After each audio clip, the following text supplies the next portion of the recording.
we can ask some questions. I mean, obviously you've been, no, sit over here.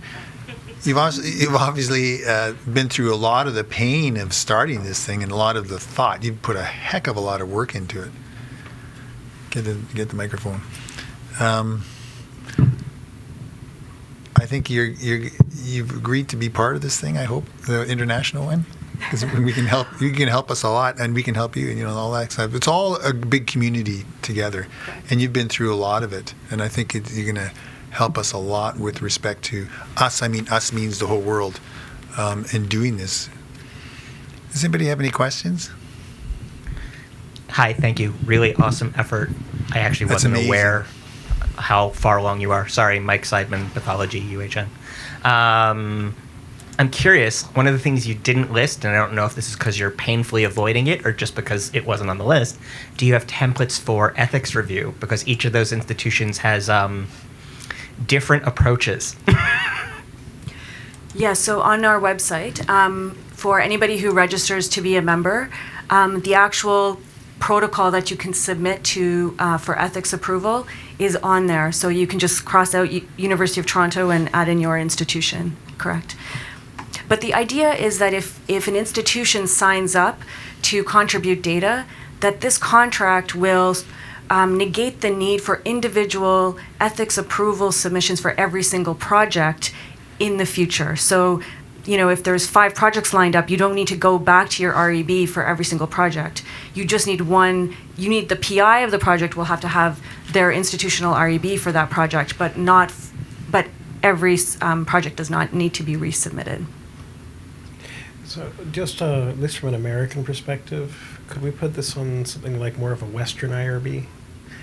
Like we do with the large multinational trials, you have one point of funding, one point of support, as opposed to all the fees that'll go across the U.S. trying to do this from an IRB perspective. Not legal here yet. No, I said from an but from an American point of view, I think if you build this out, this may actually make it cheaper. So you're saying it's not legal in Canada to use the Central REB review correct. is not approved in Canada. You said Central REB approval is not approved in Canada. I was part of the REB of the UHN, and I can tell you, even amongst the different parts of the Toronto Western, Toronto General, Princess Margaret, it can be difficult. But please speak into the microphone, I'm sorry. But just the point, in Ontario, we have a concerted, what do you call it? OCREB. REB, right? Which is OCREB. So we can do it within the province easily. Nationally we can't do it. Yeah, when I was in the REB of our hospital, we had University of Toronto REBs. We still had to do it within the hospital. So it can be difficult, but it's not insurmountable.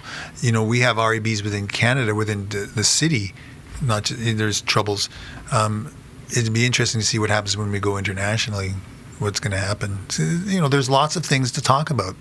You've been working on this for how long? Like really, really intensely.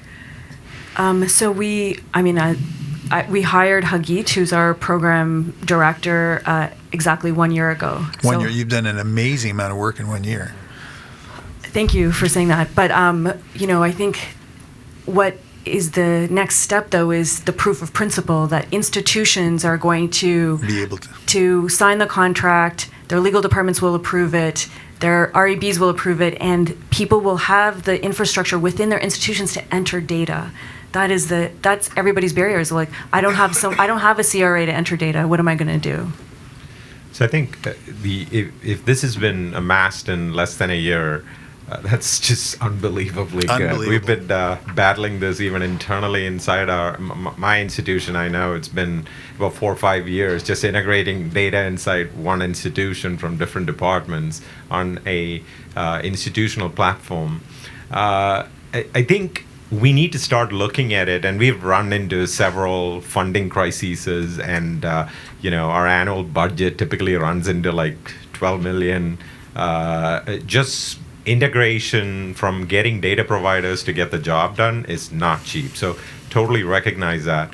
One of the things that I think we should, if we are going to run this, we really need to think about it just like running a business, where there needs to be a financial plan that we think about as to how can we really generate funding to sustain this effort. Because at the end of the day, departments that do not have dedicated people to enter data, which costs money, it really never gets done. All they have is the automatic data feeds that we have constructed, structural feeds from Epic that we are able to absorb, but nothing of insight or value is really available on these particular cases. So a minimal approach is what I would recommend at starting, because 600 data elements sounds great and it's very comprehensive, and that library should be available, but there may have to be some degree of strategic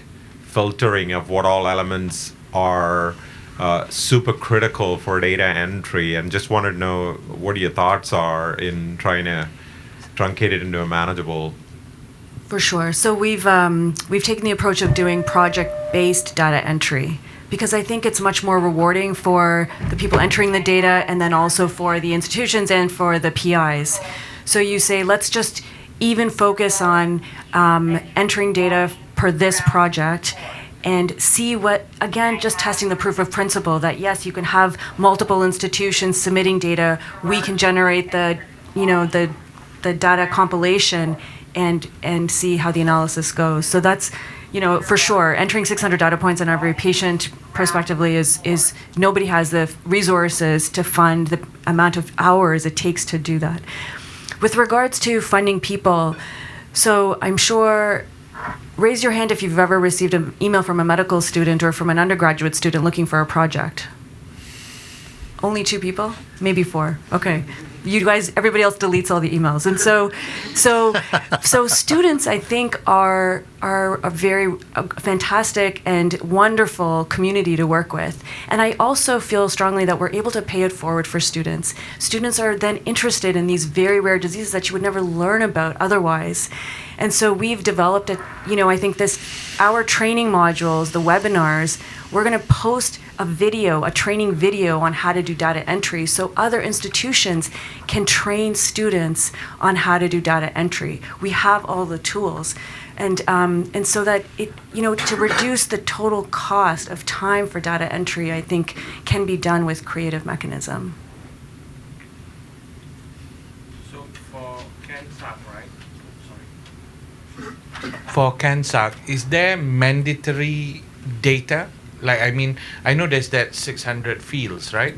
But is there the bare minimum? Because I think that is what it boils down to get a lot of the centers where resources is an issue. And to be honest with you, for centers who can give the 600 fields, that's your cherry on the cake.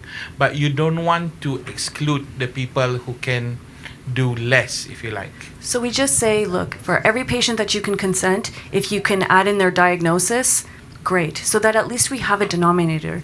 If you wanted to do a study on an MDM2 inhibitor in this country, we have no idea how many patients actually, have relevant tumors to include in your trial. So I think if we can at least, the minimum is just including a diagnosis and maybe patient age, that's it. And so, I think at least as a starting point, and then the rest for retrospective analyses like we're talking about, then it would be project-based.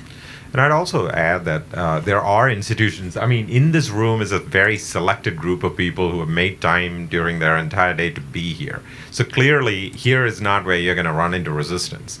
When you actually get this protocol in front of a institutional, review board, and they're reviewing the idea, and so for example, Anderson considers rare diseases as their sort of stitch area where it's their unique value proposition, something that other centers cannot provide, because we've got a larger number of cases in the institution. So when you surface the idea of, well, I'd like to enter 600 attributes on all of my cases, or there will be some degree of resistance that'll come hit us. And I think we have to, I think the problem is less technical and more a cultural one in really executing on it, because we want to make sure that we have good strategies to combat that sort of an approach. The minimalist approach actually is very helpful because people are less concerned about something like this. And once we can get together a sizable proportion of data and start publishing, we can use that as a reason to further expand out. And then the following ones are all amendments to the existing strategy. For sure. What I didn't show you is that even on our website, there's a page that you can collect. You can select which data points you actually want for your research project. You can select, whatever EFS or time of event or et cetera. And so, there would be no requirement for anybody to put in 600 data points per patient ever, really. It's really just going to be which data points are you really interested in? And then we would go to the institutions for data entry. So just so I think this is kind of black box to me. And so, when I did a back of the paper calculation, at 5 minutes a data point, it's 50 hours a patient. What are the 600 data points? Are a lot of them just echo measurements? I don't understand where the 600 is coming from, because I'm not sure there's 600 things that are that interesting about me. So that's a great question. Yeah. So the 600 is the total that Datos gave us as a total, but the way that the database was originally created, it had all three dimensions of the tumor. That's considered 3. So if you decided you're only going to include the maximal tumor dimension, no problem, that's 1. But we kind of have to decide all this a priori. So the comment was we have to decide all this a priori. So the database that has been created has the opportunity to have all of these databases, and this was created with input from all of the sarcoma team members here. The surgeons wanted some different type of data. Medical oncology wanted data, radiation oncology wanted data. And so that's why there's so many data points. So for example, even for the surgical thing is what was the procedure that was done? When you're talking about multivisceral resection, was it splenectomy and partial gastrectomy and colectomy? So those are all individual data points which are included in this database. Now, obviously for a medical oncology paper, for us, it's irrelevant. But for a retroperitoneal surgical paper, that is probably going to be very relevant, right? As you know, all the surgeons have all these discussions about, extensive surgery, multivisceral operation. Even the definition of that varies. Anyway, so that's why there are so many data points. But it's going to depend on every project about which fields are going to be most important for each project. So does this mean, maybe I'm understanding it wrong, does this mean that the sites are going to be queried for data points as projects come up? Maybe that, or this is what I'm saying, otherwise it has to kind of be decided a priori, patient by patient. Right. So the question is, I think your mic is on, but the question is really, how therefore either is this going to be decided a priori or project by project. So this is the challenge, because if we say to people, there are 600 data points, can you please fill them out for every patient? It's not going to happen. 0. Not even here, it's not going to happen. And so the compromise is that at least to start, even just to start, let's just try with one project just to see what data already exists. And then we say, these are all the missing fields. We go back to institutions and say, this is the project that we're active.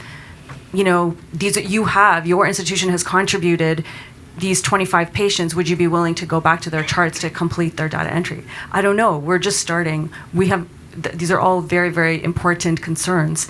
I don't know how it's going to play out. I think you're right. You've got to be pragmatic. And for a rare group of tumors such as cardiac sarcomas, there is that, to a certain degree, flexibility that you can go back and because the numbers are so small. It's almost a better model. It's almost a better model and it's less daunting. As we say, this is the group of people that will commit to answering the forms as they're queried. Because I think that is less of a financial sticker shock. Then when you ask the undergraduate to do it, there's a project, not just, you know what I mean? There's a kind of a reward. Absolutely. With 50,000 authors, and I want to be 318. But I think that's actually a good model. And so that may actually make it an easier selling point, because then you're sending out 30 data points to answer as opposed to 600. Agreed. agree. One last comment from me today, at least, is that when we set up registries like this, a lot of the data are swimming around, right? So if you take primary cardiac sarcomas, there are, we have our Toronto data. Vancouver has it, for example.